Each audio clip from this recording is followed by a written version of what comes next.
Au début des années 50, à la mise en place de l'apartheid, le gouvernement fait passer des lois de ségrégation spatiale qui expulsent les populations de couleur du centre-ville de Cape Town et les forcent à s'installer en banlieue.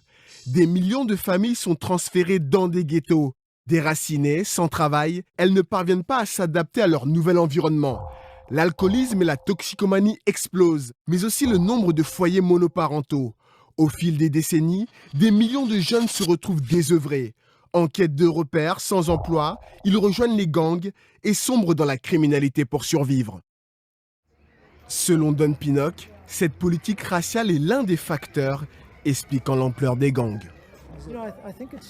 3 siècles de colonisation n'ont fait qu'empirer la situation. Ces populations de couleur ont été humiliées, traitées comme des moins que rien. Elles ont été maltraitées, expulsées avec violence de leur maison. Il est tout à fait normal qu'à un moment donné, elles demandent à être respectées. Face aux multiples injustices subies, elles ont emmagasiné une profonde colère que je ne trouve nulle part ailleurs en Afrique.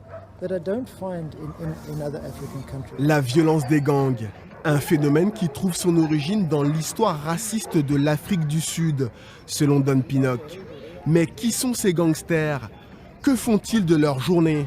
Pour obtenir des réponses, je pars à la rencontre de l'un des gangs les plus influents de la ville.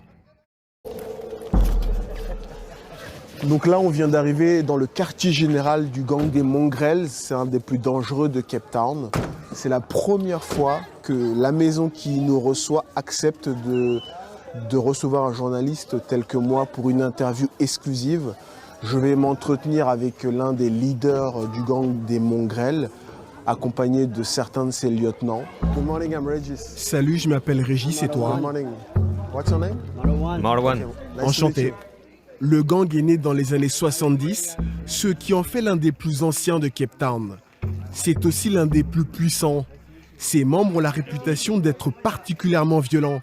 Et parce qu'ils se croient intouchables, ils ont accepté de parler à visage découvert. Pourquoi avez-vous intégré le gang?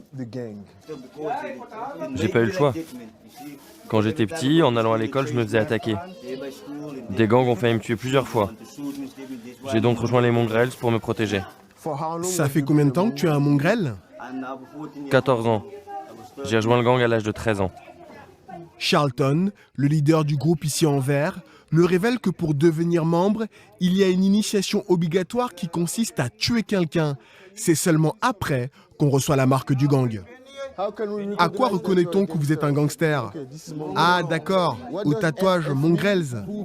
Et ça veut dire quoi, FF? Force totale.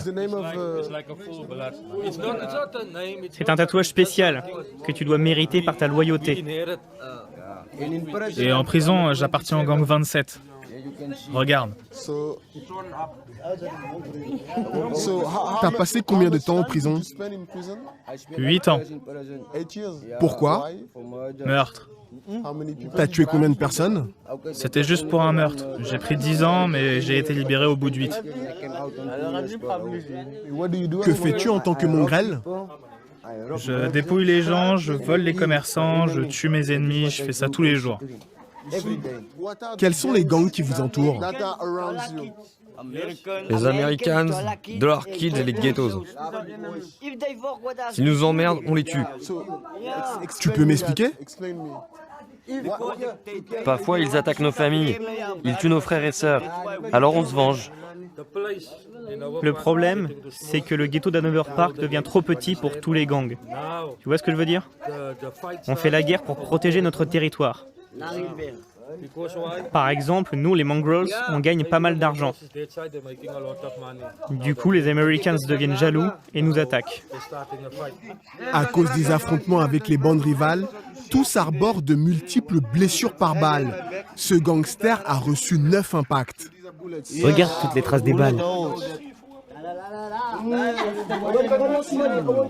L'une des principales activités des Mongrels, c'est le trafic de drogue. Mais là encore, la violence entache les relations avec leurs fournisseurs. On achète à 3 reprises, 100 grammes à chaque fois.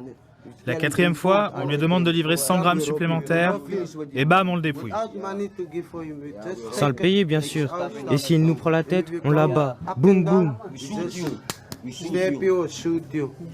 Le fait que vous viviez dans des conditions défavorisées vous donne-t-il le droit d'agresser les gens? Non, non, je sais, mais on nous a mis dans cette situation qui nous stresse. Faut bien qu'on survive. Mais est-ce une excuse? Non, non, c'est pas une excuse. Ce n'est pas une excuse, mais on ne le fait pas de notre plein gré. Ce sont nos conditions de vie qui nous poussent à agir comme ça. Si on nous donnait du boulot qui paye ne serait-ce que 2000 francs CFA, on n'irait pas voler. Et qu'allez-vous faire ce soir? J'ai des gars qui sont postés un peu partout, en alerte. Les mongrels sont donc sur le pied de guerre, prêts à contrer les attaques des gangs rivaux. Mais que fait la police pour protéger les civils, victimes collatérales des fusillades?